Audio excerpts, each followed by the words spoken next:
শবে মেরাজের রোজা কয়টি রাখবেন, কত রাকাত নামাজ আদায় করবেন, কোন কোন সূরা দিয়ে পড়বেন, কোন দোয়াটি পাঠ করবেন এবং অন্যান্য কি কি আমল করবেন সম্পূর্ণ জানতে পারবেন আজকের ভিডিও থেকে।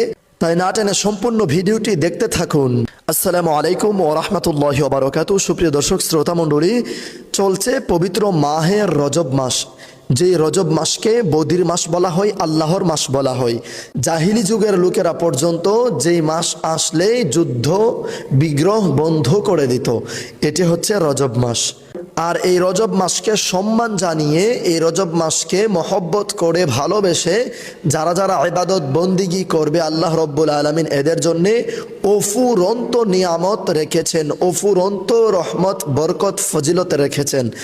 রাসূল করিম সাল্লাল্লাহু আলাইহি ওয়াসাল্লামের একখানা হাদিসে মোবারক, কিতাবের নাম ফাজাইলুল আওকাত, 96 পৃষ্ঠার 11 নম্বর হাদিসে রাসূল করিম সাল্লাল্লাহু আলাইহি ওয়াসাল্লাম বলেন, সালমান ফারসি রাদিয়াল্লাহু তাআলা আনহু এই হাদিস মোবারক রওয়ায়াত অর্থাৎ বর্ণনা করেন।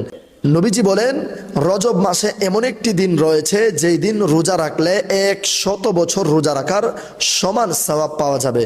সুবহানাল্লাহ।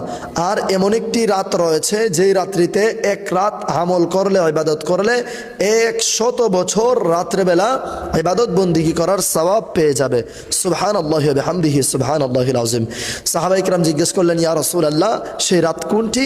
তখন নবীজি বললেন, রজব মাসের 27 তারিখ দিন, সেই দিন রজব মাসের 26 তারিখ দিবাগত রাত, সেই রাত যে রাত্রে ইবাদত বন্দিগি করলে 100 বছর ইবাদতের সওয়াব, যেই দিন রোজা রাখলে 100 বছর দিন রোজা রাখার সওয়াব আল্লাহ রব্বুল আলামিন তার আমল নামায় লিপিবদ্ধ করে দেবেন।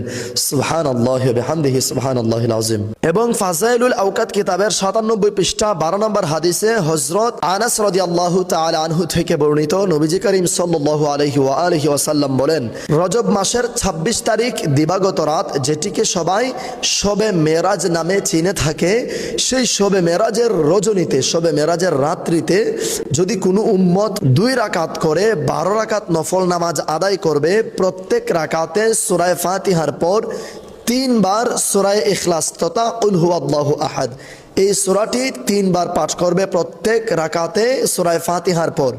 আর শবে মেরাজের নামাজের নিয়ত হচ্ছে, নাওয়াইতু আন উসাল্লি লিল্লাহি তাআলা রাকাতি সালাতিল লাইলাতিম মিরাজ নাফলি মুতাওয়াজ্জিহান ইলা জিহাতিল কাবাতিশ শরীফাতি আল্লাহু আকবার।